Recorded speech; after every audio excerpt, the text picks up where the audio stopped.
Hey guys, I will show you in this tutorial how to get a working Schoolboy Runaway stealth mod menu for mobile and PC. As you can see, I have the mod menu enabled right now. It comes with so many features and it's really fun. It works for any device. If you're on mobile, it works, and if you're on PC, it will connect to it on PC just fine. So let me show you how to install it because it's not on the App Store, and first we get it on our mobile device. Then from there, if you want to use it on PC, you can as well and connect it easily. So let me show you how to get it. So now that I showed you guys the app and that it works, I will now show you guys all how to download the app onto your iOS or Android device very easily and fast.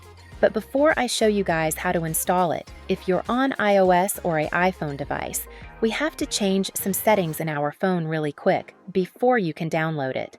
If you're on Android, you don't have to change any settings. Only iOS devices have to make the changes.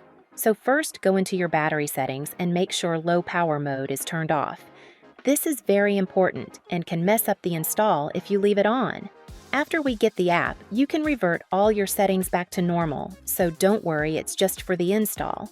Then after you guys turn off low power mode, go into general settings. Then find background app refresh option and make sure you have it turned on to Wi-Fi or Wi-Fi and cellular data. It cannot be off. If it's off, it can also mess up the install. Okay, anyways guys, we are all good to go and now ready to get our app installed. So what you guys have to do is very simple. On your iOS or Android device, go to this website called pluginsurf.com. This site has a bunch of tweaked apps and games that we can download for free without needing a jailbreak or anything complicated. So once you're on the site, go to the search bar on the site and type in Schoolboy Runaway.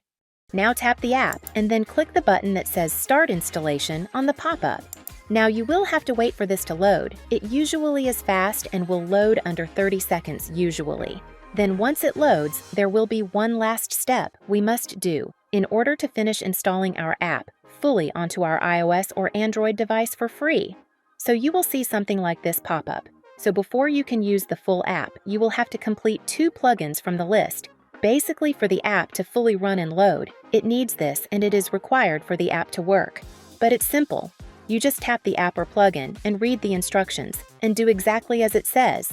Then once you've done one, you go back and do one more because you have to do 2 for it to count. They're really easy, and most of the time you just have to play a game and get to a certain level. Like this Travel Town one, you just have to get to level 9. It's a really fun game and it's pretty fast to do.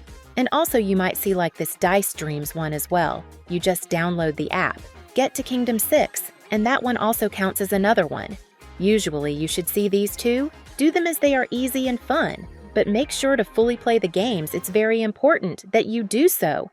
But whatever plugin file you choose, just make sure you do exactly as the instructions say, and do 2 of them, and all of these apps or plugins are completely safe. They just take you to the App Store or Google Play Store, so everything here is completely verified and not from random shady sites. Just so you guys know this is safe to do. Also guys, if your apps or plugin files look different than mine, like they're different apps or whatever, that's fine as well. It sometimes changes depending on like your location and stuff. But once you complete the instructions of 2 of them, then it will pop up that the app is now installing exactly like this. As you can see, it's saying I successfully did 2 plugin files, and now it's saying it's going to finish downloading the full plugin file to my phone, which is great news. Also, if you don't see this, it might say error, and it might ask you to redo it, and in that case, you will have to do another 2 plugin files that are completely different to the ones you did. So make sure you do everything correctly. If you're on Android, you just do the exact same process, and it will be the exact same way to install the plugin. So I hope you guys enjoyed, and I'll see you all in the next video. Bye!